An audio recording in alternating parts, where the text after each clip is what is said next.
மாண்புமிகு தமிழக முதலமைச்சர் தமிழக வெற்றி கழகத்தின் கழக தலைவர் அவர்களின் 52வது பிறந்தநாளை முன்னிட்டு சேலம் மாவட்டம் முழுவதும் இருக்கும் கழக நிர்வாகிகள் இணைந்து 1500க்கு மேற்பட்டோர் எங்கள் கணக்குப்படி 2000 பேர் ஏற்கனவே இதே மாதிரி தான் அவரோட பிறந்தநாளைக்கு நாங்கள் கொடுத்துருக்கோம். அதைத் தொடர்ந்து கழக நிர்வாகிகள் எல்லாமே இணைந்து அரசு மோகன் குமாரமங்கலம் மருத்துவமனைக்கு ரத்தம் ரொம்ப கம்மியாக இருக்குன்னு சொல்லியிருக்காங்க.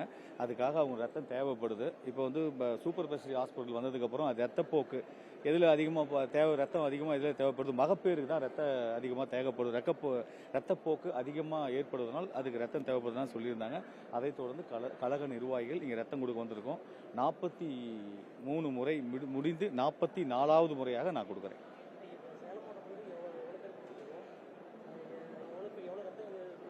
அதான் இப்போ இங்கே மட்டும் 2000 பேர் கொடுப்பாங்க. அதற்கான ஏற்பாடுகள்லாம் செய்யப்பட்டிருக்குது. இதை கடந்து மாவட்டம் முழுவதும் 11 தொகுதியில் அங்கங்கே இருக்க நகர நிர்வாகிகள், ஒன்றிய நிர்வாகிகள், கிளைக்கழக நிர்வாகிகள் எல்லாமே இணைந்து முகாம்கள் இதுக்கப்புறம் தொடர்ந்து தளபதியோட பிறந்தநாளை தொடர்ந்து ஒவ்வொரு இடத்துலையும் தர இருக்காங்க.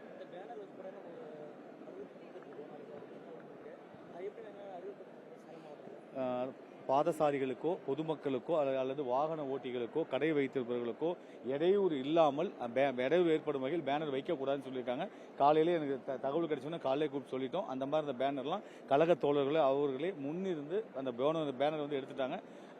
எந்த பிரச்சனையும் இல்லை. அதே மாதிரி தான் யாருக்கு இடையூறுனா உடனே எடுத்துடுறாங்க. இப்போ எடுக்கப்படும் ஒரு 6-7 பேனர் எடுத்துட்டு எனக்கு ஃபோட்டோவும் அனுப்பிச்சிருக்காங்க. எதுக்கு? அதான் மக்களுக்கு ஏழை எளியோருக்கு உதவும் வகையில் அவரவங்களோட பொருளாதார ரீதியேற்று அவங்களால என்ன முடியுதோ அதை அந்த மாதிரி மக்களுக்கு உதவும் வகையில் நலத்திட்ட உதவிகள் கொடுங்கன்னு சொல்லியிருக்கோம். அதான் பண்ணியிருக்கோம். எல்லாமே அதை பண்ணிட்டு இருக்காங்க. அவங்களால முடிஞ்ச உணவு வகைகளாகட்டும், இல்லை நோட்டு, பேனா, பென்சில், ஸ்கூல் குழந்தைகளுக்கு என்ன முடியுதோ அவர்கள் சக்திக்கு ஏற்றவாறு மாவட்டம், நகரம், ஒன்றியம், பகுதி இருக்கிற கழக நிர்வாகிகள், அதுவும் இப்போ எப்படி சொல்லியிருக்கேன்னா ஒன்றியம் இருக்குன்னா அது கீழே பஞ்சாயத்து இருக்கு, கிளைக்கழகம் இருக்குன்னா அந்த ஒன்றிய செயலாளர் அந்த கிளைக்கழகம் அந்த வார்டு வரைக்கும் அந்த குக்கிராமம் வரைக்கும் எங்கள் கழக தலைவரோட பிறந்தநாளை கொண்டு சேர்க்க வேண்டும் என்பதற்காக நிகழ்ச்சி ஏற்பாடு செய்து அவங்க ஏற்ற வகையில் அவங்க முடிஞ்ச அளவுக்கு உதவிகளை செஞ்சு கொடுத்திருக்காங்க. அவங்களுக்கு வந்து நம்ம அஞ்சல் அலுவலகத்தில் இருக்கு பார்த்தீங்களா, போஸ்ட் ஆஃபீஸ் இருக்குல்ல, அதில் வந்து தங்கள் மகள் திட்டம் இருக்கு. அந்த திட்டத்தில் வந்து 5000 ரூபாய் பிறக்கின்ற எல்லா குழந்தைகளுக்கும் 5000 ரூபாய் டெபாசிட் முதல் தொகையை போட்டு அதை தொடங்கி வைக்கிறோம். அதை தொடர்ந்து அவங்க மாசம் போட்டாங்கன்னா அந்த குழந்தைங்களுக்கு ரொம்ப பயனாக இருக்கும். ஏற்கனவே இதெல்லாம் பண்ணியிருக்கோம். தங்க மோதிரம் போடுறோம். இப்போ 5 ஆண்டுகளுக்கு முதல்ல 5-10 ஆண்டுகளுக்கு முதல்ல தங்க மோதிரம் போட்டிருக்கோம்.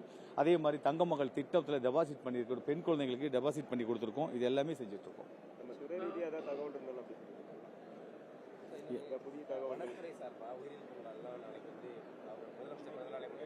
இன்னையிலிருந்து ஆரம்பிச்சிட்டாங்க. இல்லை அறிவிப்பு நான் நாளைக்கு பார்க்கலாம், நாளைக்கு வரும், பார்த்துக்கலாம். நன்றி.